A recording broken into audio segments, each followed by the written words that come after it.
O jazz manouche, ou jazz cigano, como está no nosso próprio nome, assim, é um estilo de jazz que nasceu nos anos 30 com um cigano lá na França chamado Django Reinhardt. Ele é uma tentativa de tocar swing, ou jazz que era popular na época, só que só com instrumentos de corda. Esse foi o primeiro grupo... O grupo do Django foi o primeiro grupo importante, assim, que era só instrumentos de corda, que não tinha bateria, não tinha saxofone, trompete, piano. Hot Club de France, né? O nome do grupo dele chamava o Quinteto do Hot Club de France. Que esse foi um lugar onde os franceses se reuniam para ouvir discos de jazz, e um dos patronos assim teve a ideia de fundar um grupo francês tocando isso, e não só ouvir que vinha dos Estados Unidos, né? E o Django, o cara que criou esse estilo todo, ele tinha um jeito muito peculiar, assim, a vida dele é muito interessante. Com 18 anos ele sofreu um acidente e queimou os dedos da mão esquerda, queimou todo o lado esquerdo do corpo. E ele acabou perdendo o movimento de 2 dedos dessa mão, então ele tocava coisas assim super rápidas, só com 2 dedos na mão que faz as notas no violão. E só que você ouve isso hoje em dia e parece que o cara tem 5 ou 7 ou 8. Ele adaptou muitos acordes também para fazer, né? Tem muita coisa que o pessoal de jazz toca até hoje, assim, acordes que nasceram dessa desvantagem do Django, assim. Ele achou um jeito de fazer as coisas tão único que perdura até hoje. A formação do jazz cigano começou, para ser preciso, no final de 2008.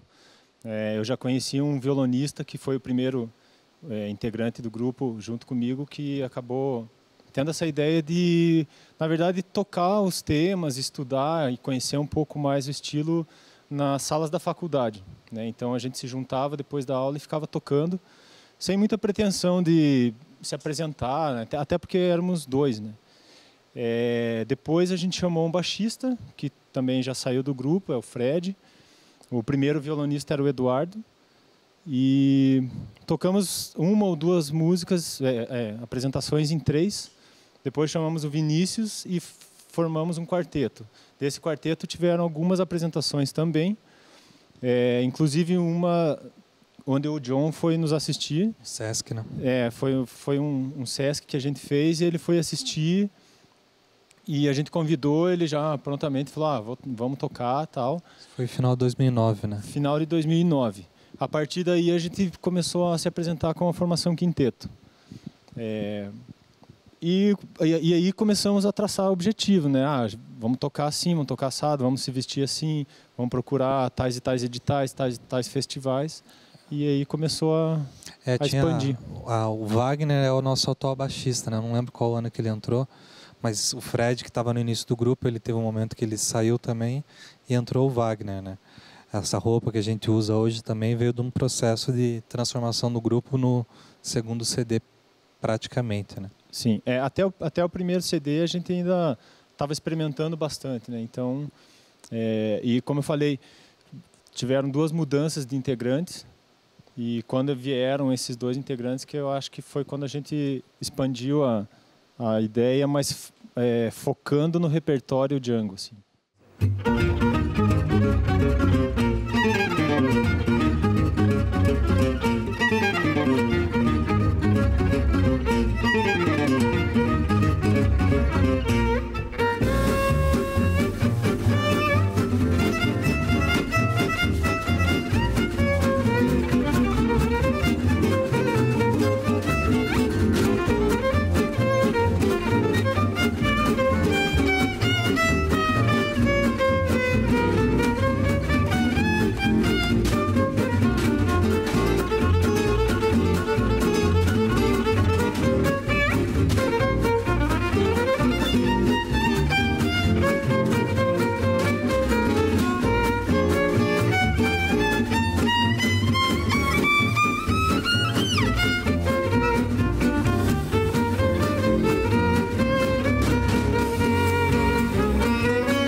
Falar de um momento que marcou mais o grupo do jazz cigano é um pouco complicado, porque são quase 10 anos de história.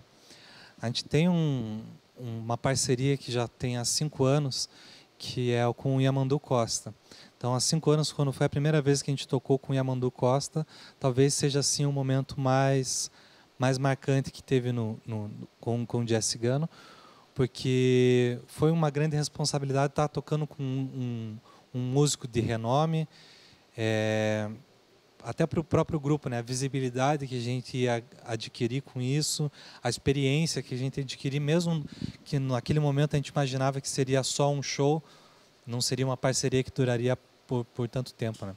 Recentemente também a gente teve um encontro com a Rosa Passos também, onde a gente dividiu um programa com ela, foi uma conversa que foi bem interessante. Ainda não tivemos a oportunidade de fazer um show como fizemos com o Yamandu, mas essas idas e vindas, esses encontros que o jazz cigano tem proporcionado, acho que para cada um de nós, marca a vida de cada um de uma forma peculiar. Eu acho que o Yamandu, apesar de toda a grandeza dele, né, ele deixou desde o início a gente sempre muito confortável e sempre dando toques de como crescer, né? Musicalmente falando, em técnicas, né? Tem que melhorar isso, tem que arrumar o andamento disso, as notas e tal. E com isso a gente foi crescendo. E ele chegou a tocar com muitos dos seguidores de Django, que a gente escuta hoje, né? Só ver vídeo, ele chegou a tocar com esse pessoal. Então ele não costuma tocar isso nas apresentações dele, mas ele gosta muito desse tipo de som.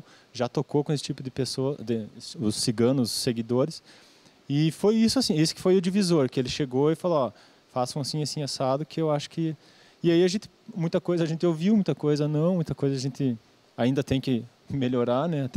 Até hoje, quando ele se encontra com a gente sabe que ele dá umas olhadas assim, tem que ajeitar isso aí. Mas é um processo, né? A gente está sempre... Mas como eu falei, ele sempre deixa a gente sempre muito à vontade, fala com muita humildade, nunca destratando, e é uma coisa que faz com que o trabalho flua, né? Seja uma coisa mais confortável de executar. O primeiro disco do Jazz Cigano foi gravado, acho que em 2009, lançado em 2010. E ele foi feito um bocado às pressas, né? Porque o nosso violonista, o Eduardo, que saiu, ele estava indo viajar para fora do país e ele queria registrar. E a gente não tinha tido tempo ainda de acertar as coisas, escolher um repertório com calma. Mas, enfim, a gente gravou. E naquela época a gente estava ainda experimentando bastante coisa. Por exemplo, tocando Beatles em formato Manouche, tocando choro. Inclusive, no primeiro CD a gente tem 2 músicas do Pixinguinha. Então foi uma experimentação. Assim. Inclusive eu usava outro tipo de instrumento. Eu usava como se fosse um washboard, uma bandeja de percussão. Não era essa bateria que eu uso hoje. E é toda uma outra concepção, bem diferente do que a gente buscou no segundo CD. Eu acho que hoje a gente está mais focado no repertório e no estilo, no jeito de se tocar desse estilo que é específico. Na época a gente colocava bandolim, violão de nylon, banjo... Viola, foi usado tudo viola. Que aparecia, assim, a gente tentava ver o que acontecia, né? E eu acho que esse CD é um pouco um reflexo dessa fase de experimentação, assim.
assim, o manouche é o swing francês tocado com cordas.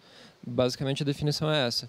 E essa música era uma música de dança, então todas essas músicas populares assim do início do século passado, elas têm uma característica essa, que é de colocar o pessoal para dançar, de animar a festa. Então, mesmo coisas vindo de lugares diferentes acabam tendo o mesmo propósito, então elas vão acabar sendo um pouco parecidas. Isso também tem muito a ver com o choro, até mesmo com o samba, apesar de ser um pouco mais diferente, né? Mas a questão de ser uma música mais sincopada, que tem essa influência rítmica assim da música africana, né? Da fusão da música africana com a cultura europeia e americana. Essa questão da cultura europeia que ele falou é até interessante, porque o Django, apesar de tocar muita música popular, canções ciganas mesmo, né, do povo dele, ele gostava bastante de música erudita, Ravel, Debussy, e o violinista dele também. Então, eu acho que talvez essa foi a sacada dele, de tocar esse jazz americano que todo mundo gostava na época, né, praticamente, com cordas. Então, tem um pouco dessa questão mais erudita e essas influências. E, inclusive, ele chegou a gravar Bach e Debussy nessa linguagem, né, colocando... O próprio Grappelli, ele gravou com um contemporâneo dele, que era o Yehud Menuhin. Então ele gravou muita coisa com ele também, tocando jazz, tocando música clássica, né? Porque se você for olhar para o violino, a escola do violino popular não é algo...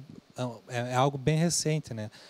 Na época do Grappelli é algo que estava começando, eles eram pioneiros nisso. Então a escola dos violinistas daquela época não era uma escola de violino popular, e sim uma escola de violino clássico, que você inseria o violino num contexto popular.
A música instrumental no Brasil, eu posso falar mais por Curitiba aqui, que eu não toco tanto para fora.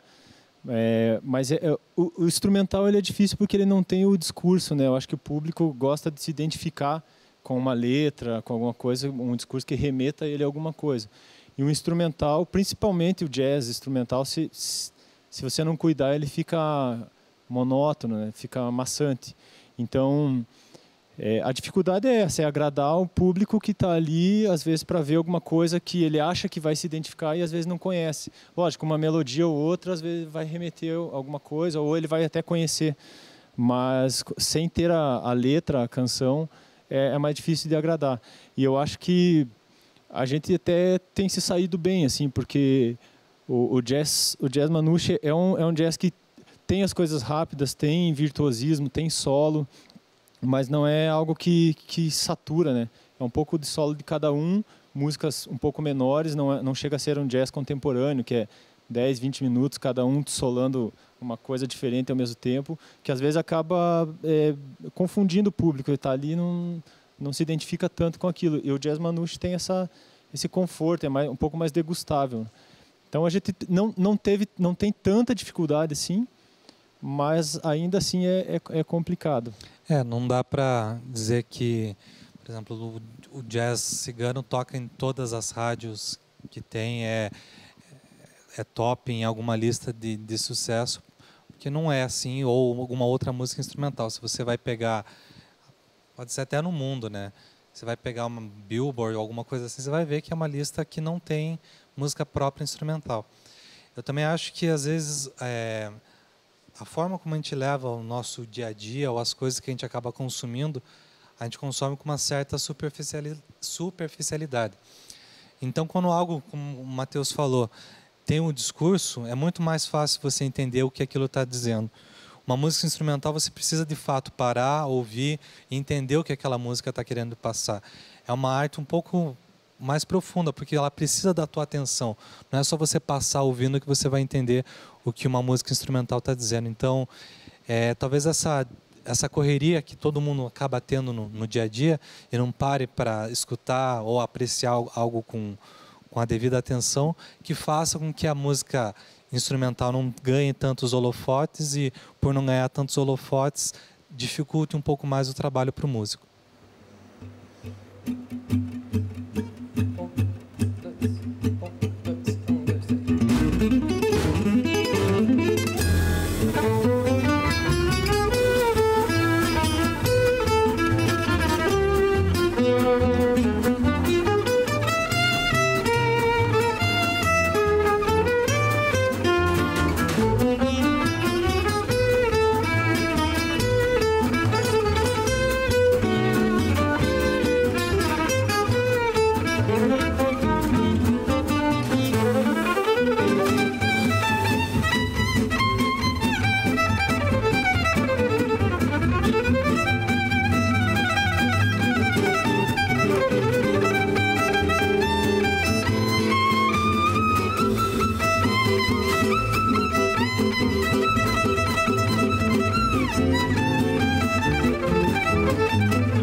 o Django, assim como todos os ciganos na época que ele viveu durante a Segunda Guerra Mundial na França, ocupada pela Alemanha, né?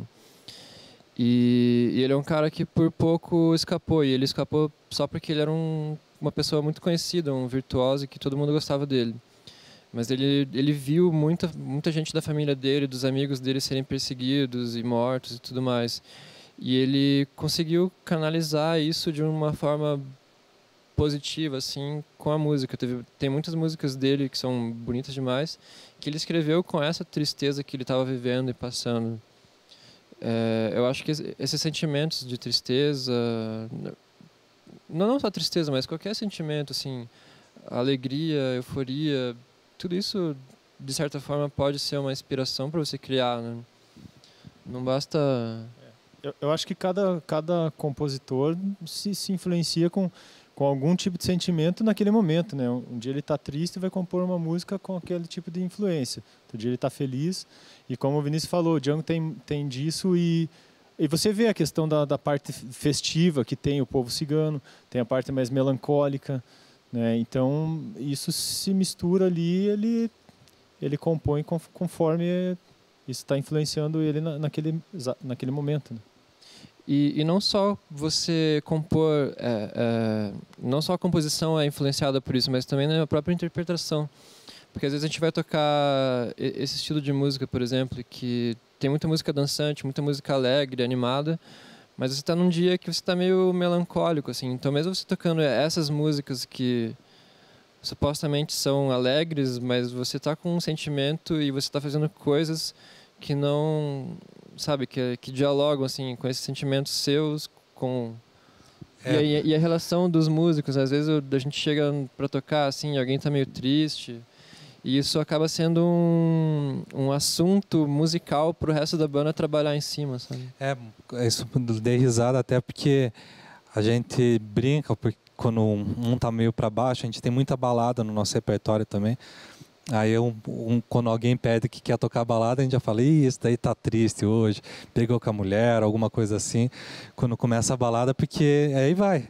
E uma coisa peculiar do jazz cigano é que é raro a gente ir para alguma apresentação e ter um set list totalmente definido.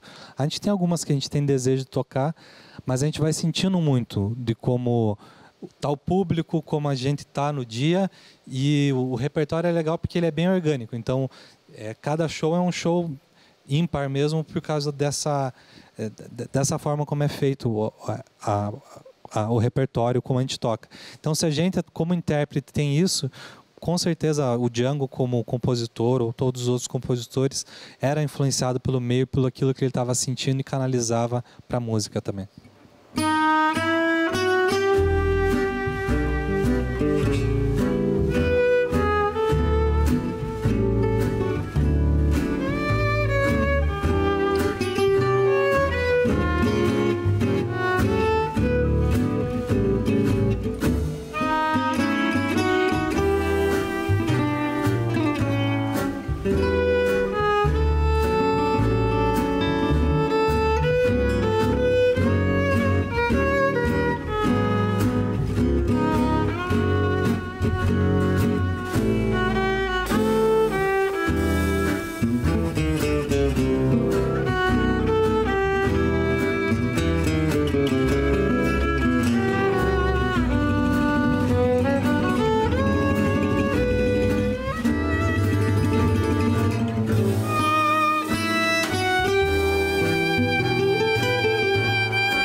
nós como pessoas, como seres humanos, né, tocamos a música, cada um às vezes tem um dom que tem na sua vida. Então, nós atuamos como músico, outras pessoas fazem outras atividades, como, sei lá, uma pessoa mexe com o computador ou qualquer outra coisa.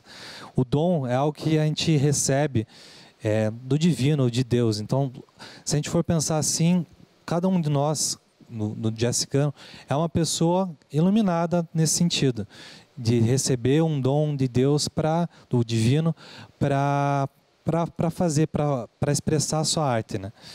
E mesmo a gente sendo afetado pelas nossas emoções, pelo aquilo que a gente vive, a gente transmite, de certa forma, alegria ou um sentimento mais melancólico para as pessoas. Isso me lembra de uma vez que a gente foi tocar no Pequeno Príncipe. No Pequeno Príncipe não são só crianças que estão sofrendo lá com algum tipo de doença. Tem toda a família, às vezes um corpo de médico que está por trás. Foi marcante esse momento no Pequeno Príncipe, porque a gente parou lá, crianças dançaram, as famílias dançaram, a gente via que tinha crianças que já estavam com a cara bem fechada, a mãe já estava com aquela cara cansada, porque já parecia que tinha feito de tudo para alegrar a criança, mas a criança queria estar brincando e estava lá no hospital. Então, quando a gente chegou lá, tocou essa música, que é o jazz cigano, o jazz manouche, que é algo dançante, aquilo trouxe alegria para as pessoas que estavam lá, dançaram, se divertiram. Isso nada mais é do que de ser instrumento também de Deus para passar alegria, para passar um sentimento bom para as pessoas que estavam ali. Então, não tem como não enxergar o divino ou Deus na arte que a gente faz também.